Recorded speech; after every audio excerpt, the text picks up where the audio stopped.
You told J.D. Vance you're open, your vote is up for grabs. Yes, my vote is in play because it can't be Trump running. Mm-hmm. So I'm not living in communist America. I mean, I know the talking point is that, well, it's not communism, it's socialism. Okay, I've read the quotes from the DSA platform, from their own mouths. Don't tell me I'm not seeing what I am seeing. And DSA, again, they say things like, takeover of key industries, government. That's communism, Do you see yourself voting for J.D. Vance? Yes. If this is the Democratic side, yes. So fascism. So you're fine with voting for a fascist. This is exactly what we mean when we say that so-called liberals are often more comfortable siding with an actual fascist and would rather vote to empower an authoritarian fascist than they would side with the progressive or anyone on the left. He is a perfect example of that. Not only is Marco Rubio a fascist, but J.D. Vance, he's a technocratic fascist. He's a techno-feudalist, and he would be willing to vote for him. J.D. Vance is a creation of the oligarchy. I think we're going to get to utopia where we're a selfish species. It's kind of necessary almost to propel forward. People have to, that's why communism is a dismal failure and why capitalism works with all its flaws. It's so much more effective. The jury is in. It's not even close. How many more people live better lives, not to mention having to live under you always have to have a dictatorship. Really is what a communist country is, because people don't want to live that way. So you have to have a fucking Gestapo to keep them in line so they don't revolt or crawl over the Berlin Wall or try to get out, Well, so here's just a prod this, because I'm curious about this. Boy. So we got to follow up on Bill Maher, who is doubling and tripling down on the idea that he is going to leave the Democrat Party, that he is going to vote Republican coming up in 2028 if the Democrat Party continues to allow themselves to be taken over by socialists. Okay, but I have bad news for Bill Maher. It's too late. Okay, it is time for Bill Maher and people like Stephen A. to either put up or shut up. Okay, because they pretend as if they are rational, reasonable liberals. Okay, who are moderate. They can swing either way. Right? They're still living in the real world. They're not in Cuckoo for Cocoa Puff world like the rest of the left and the Democrat Party. But at the same time, they always find excuses to vote Democrat, right? Push come to shove, when it comes time to vote, they'll find an excuse. But their biggest excuse coming up in 2028, which is Trump, is going to be gone, right? It's going to be gone. So maybe this time is different. Maybe this time the so-called moderates and liberals, who again claim to be sane but Trump deranged, maybe their Trump derangement won't get in the way of them voting for somebody like JD or Marco Rubio or Ron DeSantis in 2028, whoever the nominee is. And again, that is what Bill Maher is suggesting, right? Which is that, at this point, he would vote for Sarah Palin over the current Democrats because of the fact they've been taken over by far-left radical lunatics. Take a look. Yes, my vote is in play. I'm not voting for anyone who thinks the wrong side won the Cold War or cheers for the Intifada like it's the World Cup. It's so ironic from the people who obsess about colonization. You know what's being colonized now? The Democratic Party.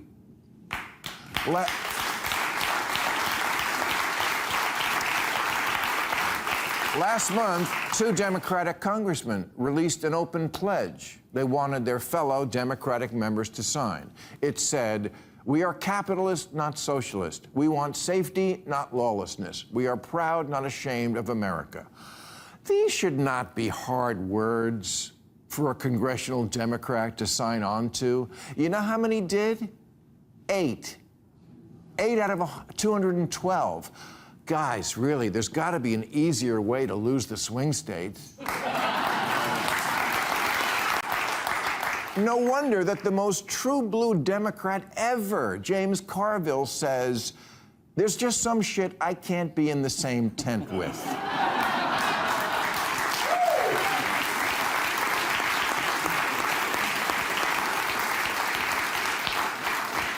Yeah, Carville said, "I'm done. I'm not in that fucking political party." Now, Gavin Newsom disagrees. He says he's good with it because the party is a big tent. Well, you know what else you find in a tent? Clowns.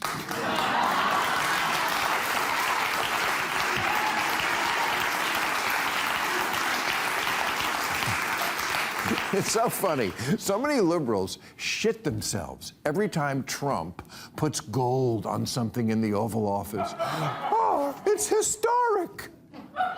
And the separation of powers isn't? Get your head out of your ass. I would vote for Sarah Palin before this shit.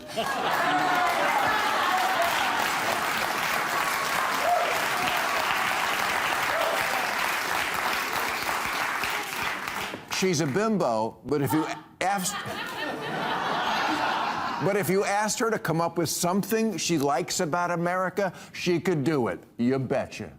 Yeah, so clearly Bill Maher is not down with the Intifada, right? He's not down with it. And people like him, like I said, they're going to decide the future of this country. Because, again, they claim to be swing voters, right? They claim to be individuals who are not vote blue no matter who, right? That the only reason that they vote Democrat today is because they hate Trump and that they like the good Republicans, right? The never Trumpers, the anti-Trump Republicans. Oh, we like that Republican Party, right? This is what these people claim. This is what they claim. So now that they have an opportunity to prove that, we're going to see, right? We already saw how the left and the Democrat Party as a whole reacted to Graham Plattner out in Maine, right? You have Susan Collins, who is basically a never Trumper, right? Anti-Trump Republican versus a communist, and the Democrats sided with the communists. It wasn't until there were rape allegations that were undeniable because it came from a liberal woman, not a conservative woman, right? Believe all women except conservative women, apparently. That's what progressives believe. Yeah, it wasn't until these rape allegations from a liberal woman, right? Somebody that they believe, that they decided that, hey, we're going to be out, right? It wasn't a Nazi tattoo. It wasn't the, hey, I'm a communist, right? It wasn't that, okay? It was Me Too allegations from a lefty, right? A lefty woman. That is what made the Democrat Party finally pull out on Graham Plattner. But again, they tell us that, well, we like the good Republicans, right? We're not in bed with communists and socialists. We're not socialist, right? It's amazing. It's amazing. So the reality for people like Bill Maher and for Stephen A. is that, again, they're going to have to put up or shut up because the Democrat Party is captured by the socialists. Like the base of the Democrat Party is the socialists. This is why Democrats are getting on board with this because they feel like they have to in order to win elections. All they care about is power and control, not their country. They would rather have their country be taken over by communists than for them to lose their jobs, right? That is what the Democrat Party is right now. What do you see in it? Yeah, what do I see? You know, I think there's this idea perhaps in Democratic circles, oh, they're coming in from the outside. No. The call is coming from inside the House. It's your own voters. I mean, just take a look here. Voters identifying as Democratic Socialists. When you look at self-identified Democrats, and we're talking about voters, we're talking about 41%. Wow. 41% of self-identified Democratic voters. It's not coming from outside the tent because just 20% of Dem-leaning independents actually identify as Democratic Socialists. These are Democratic voters. These are people who voted for Kamala Harris. These are people now where we're talking about a little bit more than 2 in 5 Democratic voters who identify as Democratic Socialists. That's wild, right? That's super wild. Yeah, that doesn't count the people who identify as further left than the Democratic Socialists, right? So let's be real, right? Let's be real. They're doing this poll as if Democrat Socialist is the furthest left label, right? If you listen to these people, they're not really that left, right? If you listen to them, even though they're far left, okay? They're Democrats who are further left than this. So again, this just captures those who, self-identify as Democrat Socialists. It doesn't count the ones who just flat out identify as communist, right? Which are a lot of them, okay? So we're talking about at least half the Democrat Party. When you count those individuals, at least half the Democrat Party identifies as Democratic Socialist, aka just socialist, right? They just flat out say they're socialist or communist, right? At least 50% of the party. So that's the base right there. So this is why I say that people like Stephen A. and Bill Maher, yeah, you talk a big game, but it's likely that you're going to have to execute on that. It is likely that AOC or some far left lunatic is going to be the Democrat primary nominee come 2028. It's going to be AOC or some other far left lunatic. They're not going to let anybody that's not a far left lunatic get out of that primary. They're not going to. They're filling the juice too much. This is why Democrats are switching their primary order to South Carolina first. Why? Because South Carolina has the so-called black voters who will stick with the moderate, right? They'll stick with the old guard, okay? They'll stick with the old guard. So those black voters and those people out in South Carolina, they're more moderate leaning. They're hoping to try to shut out the socialists at the start of the primary. But I don't think it's going to work. I don't think it's going to work. So again, this is damning, but it explains the behavior of the Democrat Party. Democrats are in bed with this because they think that this is the best way for them to save their jobs. But the reality is that they're going to lose their jobs regardless, because it's not a big tent, right? The socialist tent does not want the establishment Democrats a part of it, right? They can come out here and virtue signal all they want about hating Trump and, you know, being on the same team or whatever. But these people, they're going to get them out. They're coming for Hakeem Jeffries. They're coming for Chuck Schumer. Their political careers are ending, right? They're going to come to an end soon. Democrats could, though, stand up to this, right? They could stand up to this and say, you know what, even if I lose to a Republican, that's better than allowing a communist to take over the country, right? But they can't do that. That's how unpatriotic the Democrat Party is. These people are saying, I would rather get in bed with communists in order to keep my job than to lose to save the country from communists. It's amazing. Absolutely amazing.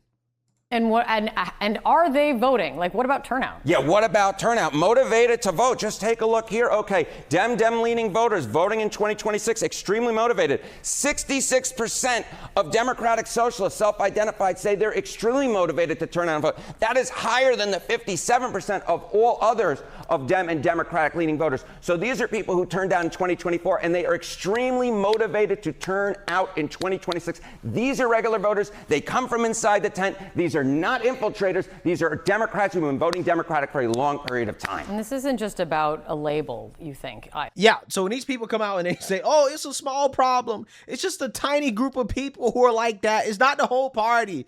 BS. It's the whole party, right? It's the base, the Democrat base. If it was just a tiny group, you wouldn't see Democrats bending the knee like this, right? The fact that Democrats are bending to the knee to this, they're openly getting in bed with this, they're openly endorsing this, it should tell you everything you need to know about where their voters at, right? They're responding to their voters. The beast that they created, the monster that they created, is now turning on them, right? And that's the beauty of all this. Democrats deserve it. So again, we're going to see. The point is that people like Bill Maher, Stephen A., remember what they're saying right now. When it's some socialist that is the Democrat primary nominee in 2028, right? When it's the general election and it come time to decide between AOC and J.D. Vance or AOC and Marco Rubio or whoever, remember what Stephen A. and Bill Maher said, okay? Hold them accountable. Hold them accountable. Because a lot of these guys, they talk this big game, but then when it comes time to actually vote, they'll find some excuse. Well, see, AOC is not racist, right? That's just what Stephen A. would say. Well, I see that. I feel JD is a little racist. I feel Marco's a little racist. They'll call Marco racist, right? They'll say whatever. And some of these people, hey, they'll use that as an excuse. Well, see, I was going to vote Republican, but Marco Rubio is racist, right? People like Stephen A. And then when the communists win and they take over and they start doing stuff that liberals don't like, then they'll be the one boohoo, whine, and cry, complaining the most, even though they decided to vote for it. They knew better.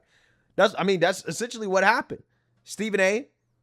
talking that big game and then going into 2024, he votes for Kamala, right? Talking a big game about how bad the Biden administration would do, but then voted for Kamala.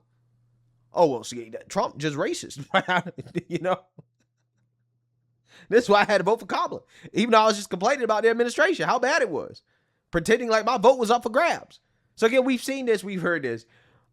Hold these people accountable when it comes time to execute. That's all I'm saying. Let me know what you guys think. Make sure you like, comment, and subscribe. Most importantly, share a Black conservative perspective. Peace.